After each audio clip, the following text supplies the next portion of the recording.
이제 장마가 거의 끝나서 이제 한 8월 말까지는 한 달 정도는 엄청 떼약볕이 아주 막 장렬할 것입니다.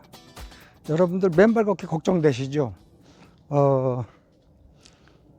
그래도 땅이 메말라 있다고 해도 맨발 걷기 어싱 효과는 아무 지장이 없습니다. 예, 여러분들 장마철에 물속에서도 맨발 걷기를 하신 분들도 계실 거예요. 또 바닷가에서도 어싱을 하고 또 황토길에서도 어싱을 합니다. 그러나 또 학교 운동장에서도 하고 산길에서도 하고, 그러나 어싱을 어느 장소에서 하든 예, 뭐 더 효과가 좋다, 효과가 나쁘다 이렇게 말들을 하고 있어요. 그러나 저는 그것보다는 어차피 땅에 있는 자유전자가 내 몸에 있는 활성산소인 양전하와 접촉해서 플러스 마이너스 전하가 접촉해서 중화를 시키는 거기 때문에 어디에서 하든 맨 땅이라면은 이 지구 땅덩어리에서 어디에서 하든 간에 효과는 저는 똑같다고 봅니다. 왜냐하면 물 위에서 한다, 황토 위에서 한다, 바다 위에서 한다 이래 갖고서 물론 전도성은 더 이런 맨 땅보다 우수합니다. 그러나 우리가 전기로다가 이렇게 왜 누전이 되죠. 그러면 그게 많은 선이 닿든 전압 볼트가 중요한 거죠. 220 볼트냐 100 볼트냐 하는 그게 중요하지, 그 이상의 뭐 고압 볼트냐, 그래서 건강을 얼마나 상하게 하고 얼마나 위험하냐 하는 정도를 따지는 것이지, 일단 그 선이 많이 접촉되든 적게 접촉되든 뭐 그거는 중요하지 않습니다. 왜냐하면은 이게 땅의 자유전자가 우리 몸의 활성산소와 접촉만 하면 됩니다.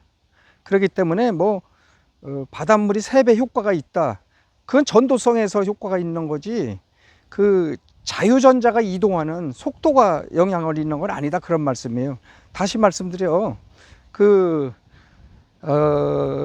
맨발 걷기 장소가 어디냐 하는 거는 아무런 의미가 없다, 제가 그런 말씀을 드려요. 다만 처음에 이렇게 발을 내디뎠을 때 어떤 착용감이라고 할까요? 착용감이 아니고 착지감 같은 거는 좀 있죠. 그리고 이제 심리적으로 이게 맨발 걷기가 제대로 되겠구나, 물기가 많아서, 이런 정도 얘기하는 것 뿐인데, 그렇다고 해서 자유전자 이동 속도는 똑같거든요. 이게 몸에 닿기만 하면은 자유전자는 1초에 1mm 밖에 제가 이동 안 한다고 그랬어요. 그래서 똑같다. 그리고 많은 부분이 닿든 적은 부분이 닿든 똑같다. 그렇게 이제 말씀드리는 거고, 그렇게 말씀드리는 이유는 그렇게 말씀드리는 이유가 있을 거 아니에요. 이유는 어디 장소 같은 거 너무 찾지 말고, 내가 굳이 뭐 먼 거리에 떨어진 황토길에 뭐 도시락을 싸서 가서 해야 되겠다, 뭐 버스를 타고 뭐 택시를 타고 가서 해야 되겠다, 이런 것보다 여러분들이 가깝게 생각하는 가까운 산 또는 가까운 운동장에서 여러분들이 그 이동하는 시간을 벌면서, 이동하는데 왔다 갔다 시간 많이 걸리잖아요. 그런 시간도 맨발 걷기 하는데 더 투자하는 게 더 낫지 않나, 이런 생각을 합니다. 특히 이제 앞으로 한 달 정도는 이제 막 폭염이 계속될 텐데요. 폭염이 계속이 어느 정도 될지도 모를 정도로 예측을 못 해요. 지금 뭐 이런 뭐 중국이나 이런 동남아시아 뭐 유럽도 그렇고 막 50도 가까이 올라가고 50도도 넘게 올라가니까 사람이 정상적으로 견딜 수 있는 한계치를 초과하기 때문에 떼약볕에서 여러분들이 하지 말아야 된다, 이런 것만 생각하고, 또 우리나라도 그럴 가능성이 있다. 그럴 때 어떻게 해야 되느냐, 폭염이 지나쳐서 못할 때 어떻게 해야 되느냐, 저는 무조건 산으로만 오면 된다고 생각합니다. 무조건 산으로만. 산으로 오면은 저는 이제 아침 시간에 하는데, 아침 시간이고 저녁 시간이고 저녁 때도 해보면은 뭐 절대 뭐 이렇게 지면이 뭐 과열되거나 이런 거 없습니다. 항상 그늘진 상태로 유지하기 때문에 촉감도 좋습니다. 그래서 그리고 이제 특히 가리지 말 것은 땅이 이제 극히 메마를 겁니다.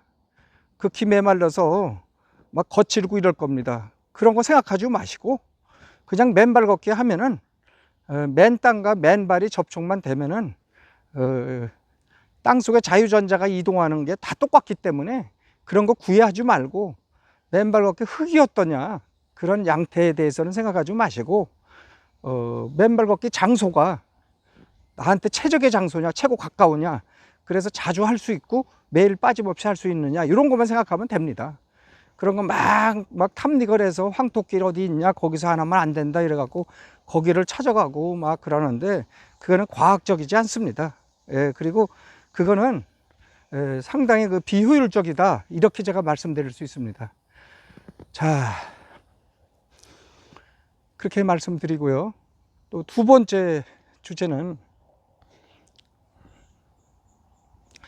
여러분들이 맨발 걷기 하면은 이게 이제 뭐 여러 가지 지금 뭐 너무나 많은 시중에서 너무나 많은 그런 사례들이 많이 나오고 있고 실제 효과를 본 사람들의 사례이기 때문에 그런 거는 전부 존중을 받아야 됩니다. 그리고 물론 그게 다 여러 사람한테 똑같이 적용된다 하는 건 아니겠죠. 각자 이제 몸의 특성이 있고 그게 이제 다 이제 맨발 걷기 양태가 다 틀리기 때문에 다 차이가 있죠. 그러나 어느 정도 상당히 효과는 입증됐다는 것을 여러분들도 아실 겁니다. 이제는 맨발 걷기가. 자, 그렇다면 이제 맨발 걷기만 갖고 되느냐? 물론 뭐 많은 사람들이 건강을 지금 많이 찾았어요. 특히 생활 습관병 여러분들 아시죠? 고혈압, 당뇨, 콜레스테롤 이 부분에 괄목할 만한 개선이 있음을 여러 연구 사례에서 지금 나오고 있습니다. 자, 그러면 이거면 되느냐? 저는 그게 아니라고 보거든요. 자, 저는 그 맨발 걷기를 하면서 그거에 대한 어떤 시너지 효과를 줘야 된다. 저는 그렇게 생각합니다. 특히 저기 사람한테 필요한 단백질은 제대로 보충을 해줘야 된다. 단백질을. 왜냐하면은 이게 코어 근육이 맨발 걷기를 하면은 의학적으로 의사들이 코어 근육이 많이 발달된다 이렇게 나와요. 코어 근육이라는 거는 발에 있는 근육, 또 이 종아리에 있는 근육, 엉덩이, 이 허리까지 연결되는 코어라는 말이 핵심이라는 말이거든요. 중심. 그 핵심 근육이 많이 늘어난다. 그거 맞아요. 예, 그래서 코어 근육이 발달된다. 그래서 근육에도 그렇게 이제 상당히 그 영향을 미치는 거로 그렇게 이제 보면 될 것 같습니다. 저 역시도 근육이 뭐 허벅지가 지금 만져보면은 14개월 했는데 아주 단단합니다. 거울을 보면은. 그러고 거기 막 굴곡도 줘서 이렇게 막 근육질이 막 보입니다. 이게 14개월 했는데 참 이렇습니다. 자, 그럼에도 불구하고 단백질을 계속 여러분들이 많이 섭취를 해줘야 됩니다. 왜 이런 말씀을 드리냐 하면은 단백질이 일일 필요량이 자기 몸에 1g씩 계산하면 됩니다. 제가 몸이 70kg니까 70g의 단백질을 하루에 매일 섭취해 줘야 됩니다. 단백질을. 자, 이제 뭐 식물은 잘 자라는데 거기에 필요한 뭐 인산이나 칼리나 요소 같은 그런 영양제, 비료 같은 걸 줘야 되지 않습니까? 역시 그냥 맨발 걷기는 나는 열심히 한다. 김치만 먹고 그냥 된장이나 좀 먹고 그냥 뭐 반찬 같은 거 신경 안 쓰고 맨발 걷기만 열심히 하면은 내 건강에 무리가 없을 것이다. 뭐 그것도 어느 정도 맞는 얘기입니다. 그러나 이게 한 45세, 50세 요쯤 되면은 근육이 계속 몸에 줄어듭니다. 우리 몸 전체적으로. 이 상부 근육까지는 발달이 안 되거든요. 왜냐하면은 근육량이 점점 감소해서 제가 엊그제 보니까 제가 이제 요새 반바지 차림으로 동네 거기 이제 이렇게 다니면서 출퇴근을 하는데요. 저 반바지 입고서 이제 출퇴근하시는 분들을 제가 이제 보는데요. 노년에 노인일수록 이게 엄청 가느다라네요. 그 막 그냥 어떤 분들은 막 그냥 발이 그냥 막 무슨 막 살이 하나도 안 붙고 그냥 막 그냥 뭐라고 그러죠 그거? 어떤 말뚝 같더라고요. 그거 엄청 위험한 거거든요. 근육이 없어요. 근육이 하나도. 그래갖고 이게 발이 이게 막 그렇게 되고 손도 가느다란하고 이래갖고서 노년에 많이 다니더라고요. 그런 분들이 이제 상당히 위험한 겁니다. 우선 낙상에 위험하죠. 낙상 당해서 이렇게 만약에 그 골반 같은 데나 이렇게 골반 같은 데 뼈나 이런 데 뭐 대퇴골 이런 데 부러지고 그래서 잘못 못 일어나고 잘못 걷고 그러면은 그 죽음으로 연결되기도 하잖아요. 이 중요한 뼈들이. 그래서 균형 감각이 몸에 없는 거예요. 그래서 이게 조금 멀리서 보니까 뭐 이렇게 확실하게 못 걷는 것 같고 이렇게 어그적 하는 것 같더라고요. 그 방향이 자꾸 이래 틀어지고 저래 틀어지고. 왜 제가 그런 말씀을 하느냐? 노년에 근감소증이 심하다니까요, 사람들이. 그러니까 자기는 그런 걸 잘 인식 못해요. 아니, 나는 건강하면 되지. 건강하네요. 그런데 근육이 없으면은 몸에 여러 가지가 이제 큰 문제가 생기는 겁니다. 여러분들이 먹는 것도 다 이렇게 세포 속으로 흡수가 돼야 되는데 근육질이 한 70% 정도는 다 소비해야 되거든요. 근육이 없으니까 아예 그 소비할 데가 없으니까 그냥 나오는 거야. 몸에서 그 제대로 그런 게 영양소가 흡수를 못하고. 예, 근육에서 흡수가 돼야 되니까 그런 게 없어요. 그리고 이제 아까 말씀드린 대로 몸에 이제 균형이 무너지고 그러니까 이제 뭐 넘어지면은 이제 곧바로 위험에 연결되고. 그래서 여러분들이 그 단백질이 이제 고기나 뭐 고기 같은 게 이제 사 먹기가 어려우신 분들은 콩이나 단백질, 콩이나 이제 두부, 일상적으로 이제 뭐 땅콩이라든지 뭐 견과류 뭐 여러 가지 많죠. 어쨌든 단백질 식품, 계란 같은 것도, 계란도 하나에 6g이거든요. 계란도 하루에 한 2개 정도는 아침 식사나 뭐 이때 꼭 한 2개 정도는 챙겨서 드셔야지.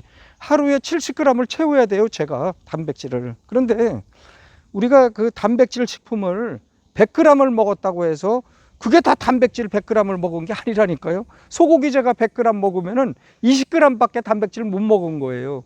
그러면 제가 70g을 채워야 된다 그러면은 400g을 먹어야 된다니까요. 제가 70g의 단백질을 채워야 돼.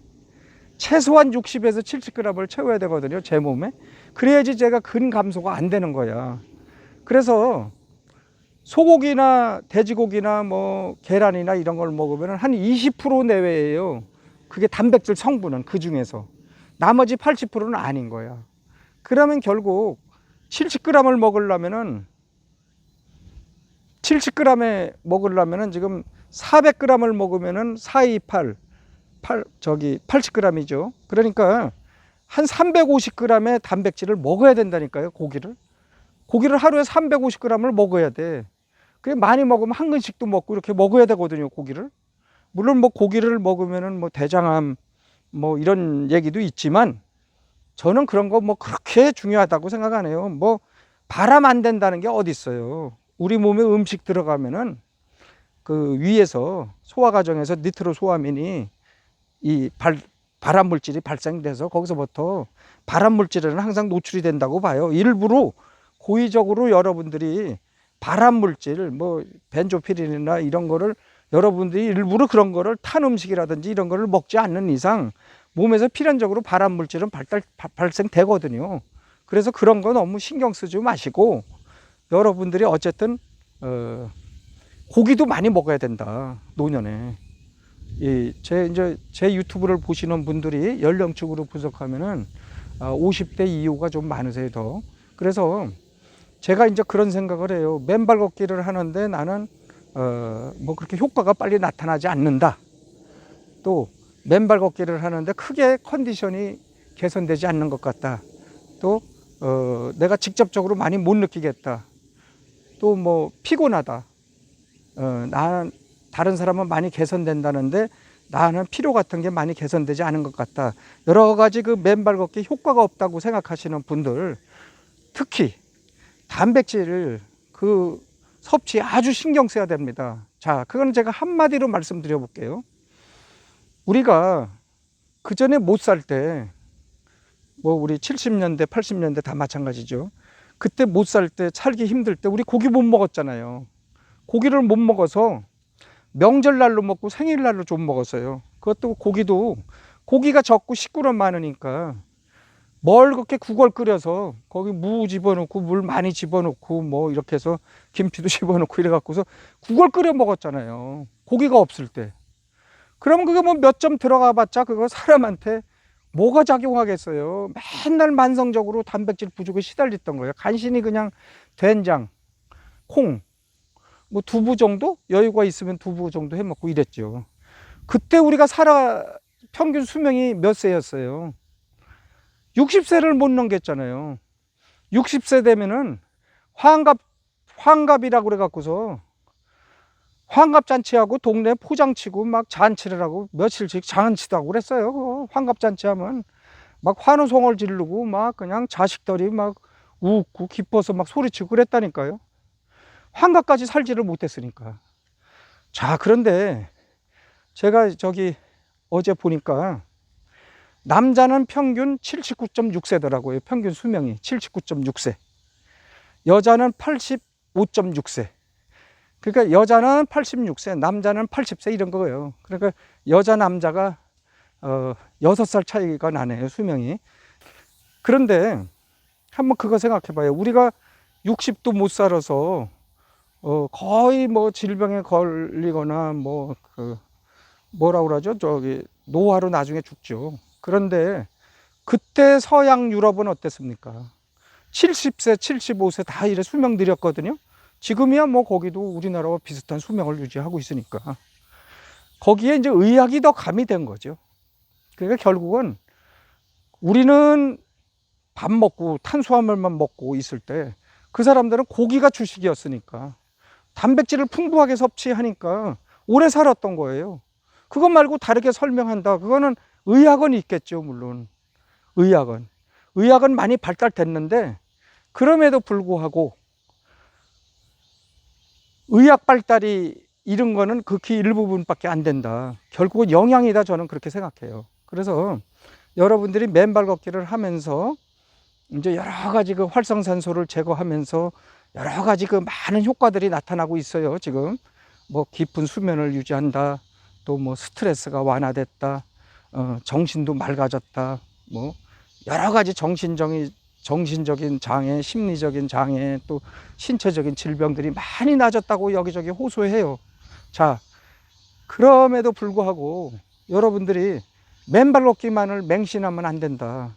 여러분들 스스로 건강을 많이 체크를 해줘야 돼요. 아주 중요한 게 스트레스를 많이 없애야 된다. 스트레스를 없애기 위해서는 결국 어싱이거든요. 또 과다한 영양을 섭취를 한다. 그럼 그거는 또 이제 어싱을 결국 해야 되니까. 왜냐하면 활성산소가 발생되거든. 그 두 가지가. 그렇기 때문에 여러분들이 어싱은 아주 이제 밥 먹는 거. 여러분들이 단백질을 많이 섭취해서 요새 이제 수명이 많이 늘어났듯이 단백질을 많이 섭취해서 수명이 늘어난 것처럼 어싱을 많이 해서 여러분들의 건강에 많이 이렇게 저축을 해놓고 보험을 쌓는 그런 여러분들, 지혜로운 여러분이 됐으면 좋겠습니다.